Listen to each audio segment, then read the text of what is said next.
Tony reminds me of Charlie Kirk, in that he's definitely been on camera letting a guy unload in his throat. Stewhead and Stewhead Jr.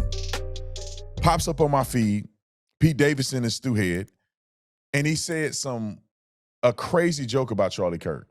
Now, listen, jokes are jokes. People can tell jokes, but there are some jokes that are distasteful. And let me tell you this, there are some jokes that you would only say about certain people you wouldn't say about another person in the same scenario. I put it on my life.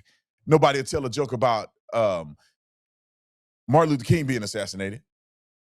Tell me 6 months after Martin Luther King, 6 or 7 months after Martin Luther King gets assassinated, you telling me a comedian will come out and make a joke about Martin Luther King losing his life?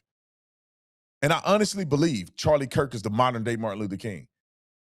All the things he's been able to accomplish, freedom of speech, everything he stood for, and I would argue that his assassination was more impactful, meaning that it impacted people all over the world.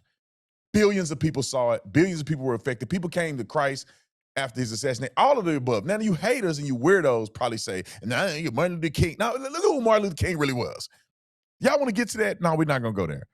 Pete Davidson made a joke that he'll never make about Martin Luther King. He would never make a joke like that, in my personal opinion, right after George Floyd died. He'll never make a joke like that.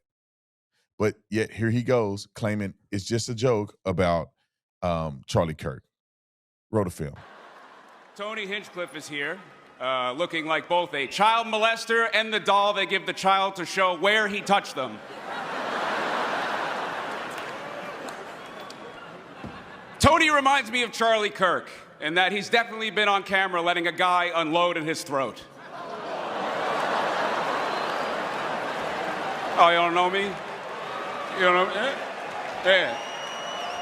Yeah. Come on. Like, this is the thing that bothers me a little bit about this, and I'm gonna let him finish. But when these comedians, they use it. There's a difference between comedy, where you think through a joke and you land the joke very well because you thought through it.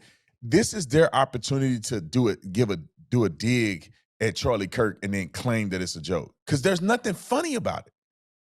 There's nothing funny about somebody's getting assassinated in a brutal fashion. I don't think nobody's ever made jokes about somebody that's been killed like Charlie Kirk was killed.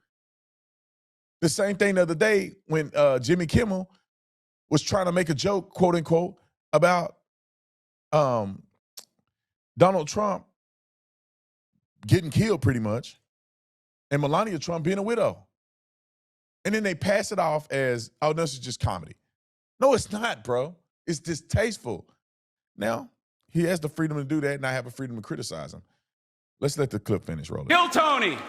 Please, someone. Kill Tony. Tony, nothing you say tonight will hurt my feelings. I was in a beef with Kanye, so I've taken shots from better gay Nazis. Thank you. Yeah. What's left of Lizzo is here. Either that or Eddie Murphy just premiered the newest Clump. Does any of that sound funny to me? Like, I don't understand. Maybe they drunk and that's why they left. Nothing that Pete Davidson is not a funny person ever. He looked like a dirty raccoon. Looked like he's on meth. The guy sucks.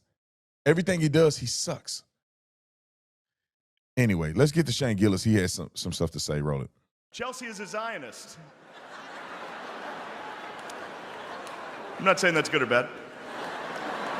Speaking of dead kids, she's a big fan of abortions. Chelsea's been scraped more times than the grill at Benihana.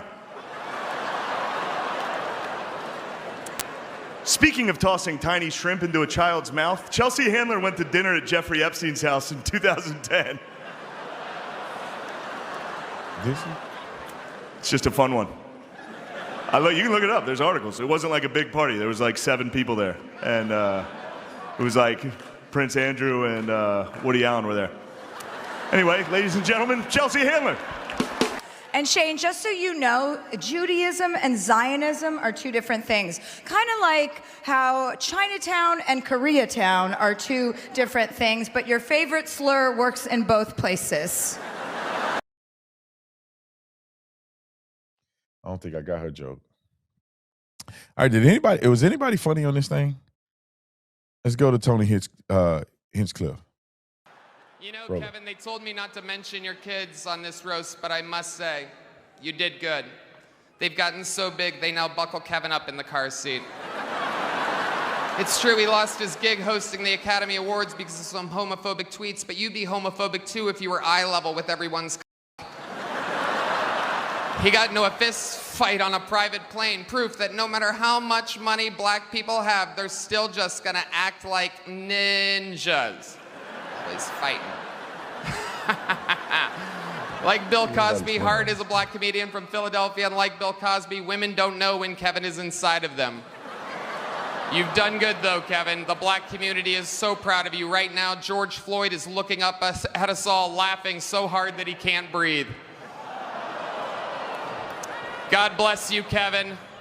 God bless this room, and God bless the United States of America. Thank you so much. All these guys suck so far. I mean, I think that the one about George Floyd, maybe. All right, Katt Williams, does he have anything?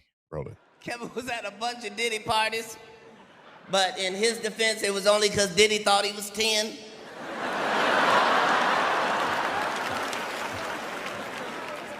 Kevin even hosted a record release party for P. Diddy. There was a record number of releases on the bed, in the pool, on the floor, everywhere but the hose. But I want to be clear. Just because Kevin went to Diddy parties does not mean he did something wrong. The fact that he gets all quiet when you bring it up, that means he did something wrong.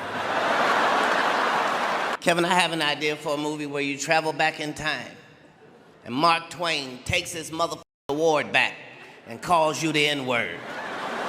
Now that's a good movie, so I know you'll pass on it. All righty. I think that's enough of that.